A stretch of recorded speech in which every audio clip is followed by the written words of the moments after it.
Oh, right, a late night review from me. Hold on a minute. We have the 1984 sci-fi action thriller Runaway, starring Tom Selleck, Kirstie Alley, and Gene Simmons.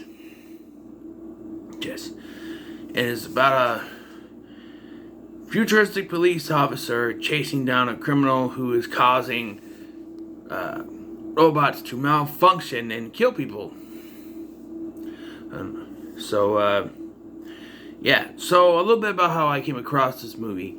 I'm subscribed to Brandon Tenold, how you pronounce his name, sorry if I mispronounced it, on YouTube, and every once in a while he inspires me. He got me into getting into God. He got me into Godzilla, watching his reviews. I wanna get into Godzilla. More. I was into the newer stuff, but the older stuff. And so I watched his review for this movie earlier, and I'm like, you know what? I want to find this movie and watch it myself. So it's on Amazon Prime, for free with Prime, and I watched it. And it's a very interesting movie. Tom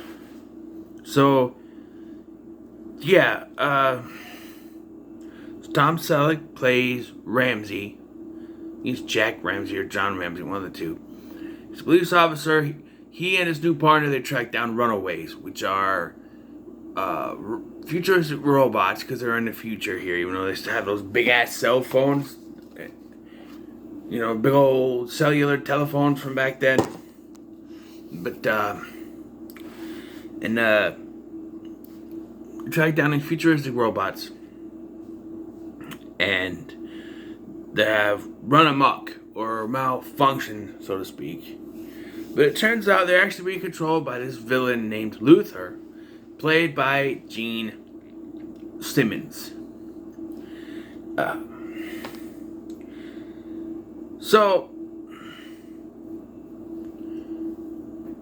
Selleck, I think, is pretty good in this. Gene Simmons, surprisingly, is actually pretty good as the villain.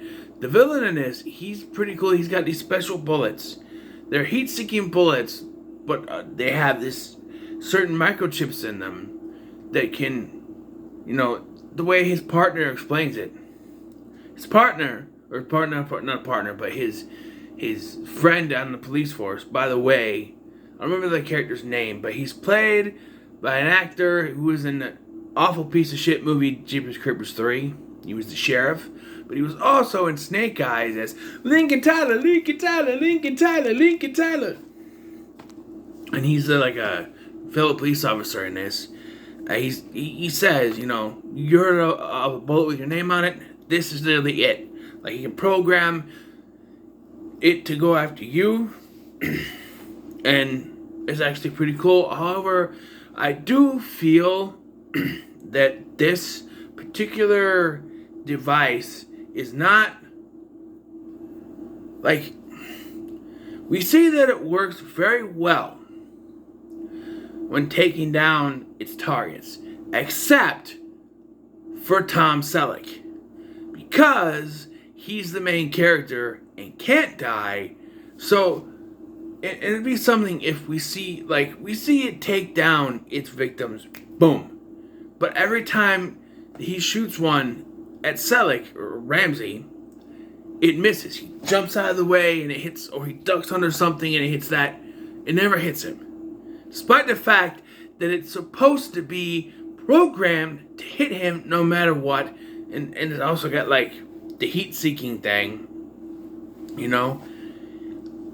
I just, if they did it once, if it went down, if it was in the climax, it did it once and was able to escape it, that's one thing. But it done a couple times, and I feel like that negates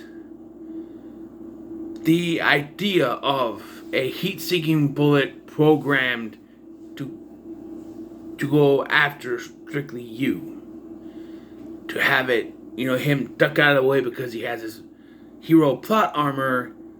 Doing it once would be fine, but he does it multiple times, and I just feel like, what's the point of having that specific device in there if you're gonna, say, oh, it tracked down anyone and you're doomed, and then he just escapes a few times.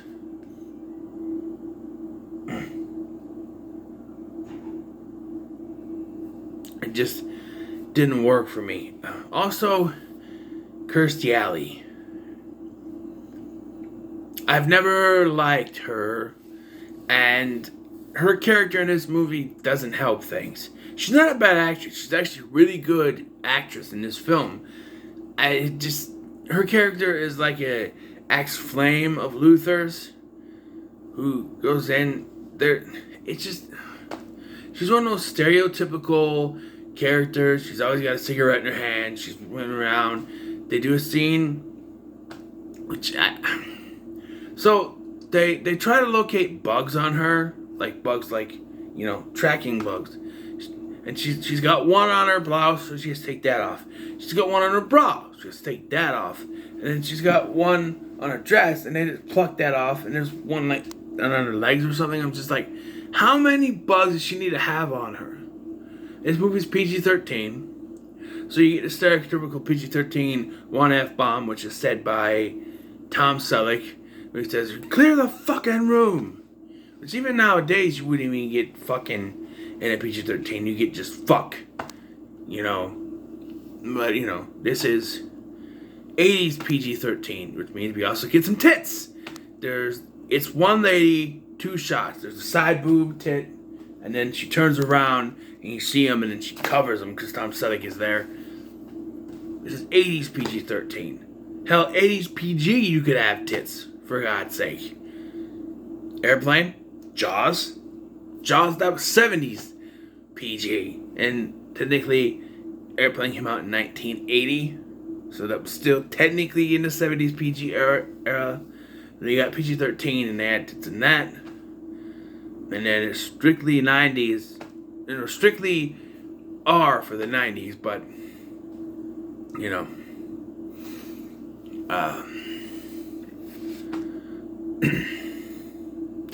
Tom Selleck's character has a son. They have this big box robot that, I don't know. The robots in this aren't your typical robots. They're like boxes. It's like they went for the cheapest design, which was box rectangle things. And there's a couple times I noticed in this where it got annoying real quick. Like, the actors are trying to talk, and they'd have this, like, the robot speak when they're speaking. It's like there's one scene in the police station where they're trying to talk, like, to introduce to their partners or whatever, and they're talking, and they're getting acquainted.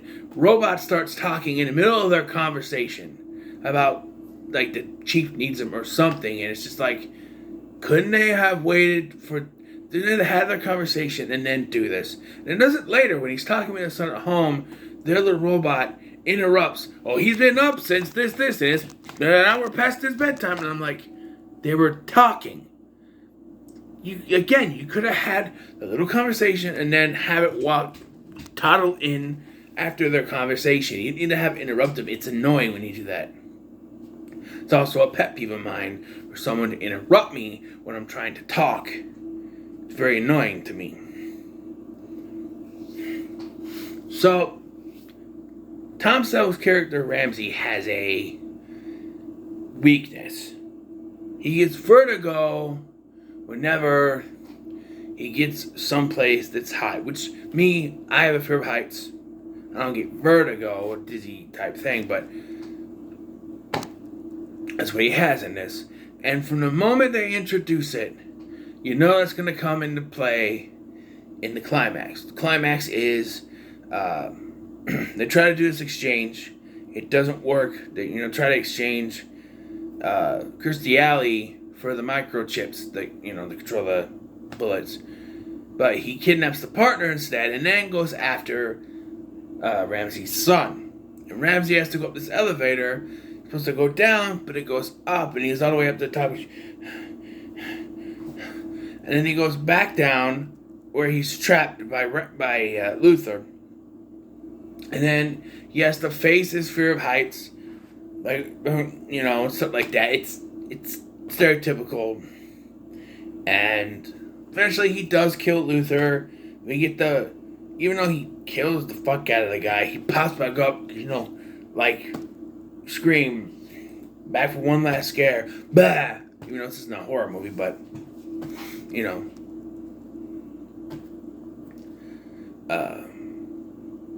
but yeah, and then you have this kiss, even though Ramsey's got, like, acid on him, and what happened to the kid, I don't know, but, overall, I thought this was a pretty good movie. The action is pretty good. Special effects are okay. The score by, I think is it Goldstein? I think Jerry Goldsmith. That's it. It's pretty good, but much like Brandon Tenold said, he's trying too hard to be John Carpenter. And the biggest problem with this film is not that it's bad. I think it's actually a decent sci-fi action flick. The problem is, it came out in 1984. What other movie came out in 1984? That's right. The Terminator. Which blew this one out of the water. If it had come out like 1983 or more, I think it would have done better. The whole thing with this was that Tom Selleck was Magnum P.I., and he wanted to do movies. He was actually supposed to be Indiana Jones, but he started filming Magnum P.I. and couldn't do it. But he really wanted to break out into movie roles. He did this. He did something about China and some other movie, and then he was in Three Men and a Baby, which I think is still a pretty good movie. Ironically, he's in it with Ted Danson, who was also on Cheers with Kirstie Alley. Who's the other guy? Gutenberg. Yeah, Gutenberg. Yeah. And that's on Disney Plus if you ever want to watch that. One of these times I want to try to get my son to watch it with me, because I really like that movie. I think he'd like it too. This was pretty good. I think I'll give it a 7 out of 10. I thought it was pretty good. It's nothing spectacular, but for a decent action thriller. I wouldn't mind owning it down the line. DVD's not that expensive. I haven't tried looking up a Blu-ray if there is one. It might be more expensive for the Blu-ray, but we'll see. Sometimes I often go towards the DVD because it's cheaper, unless I want something special like Scream Factory. But I wouldn't mind owning it down the line. But 7 out of 10 for me. So what are your thoughts on Runaway? Ooh, she's a little runaway. Why wasn't that song in this? Because it probably wasn't out yet. Maybe it was. I don't know. But, what are your thoughts on Runaway? Let me know in the comments below. Make sure to like, share, and subscribe. Thank you for watching. I've been Scotty, and I'll see you in the next one.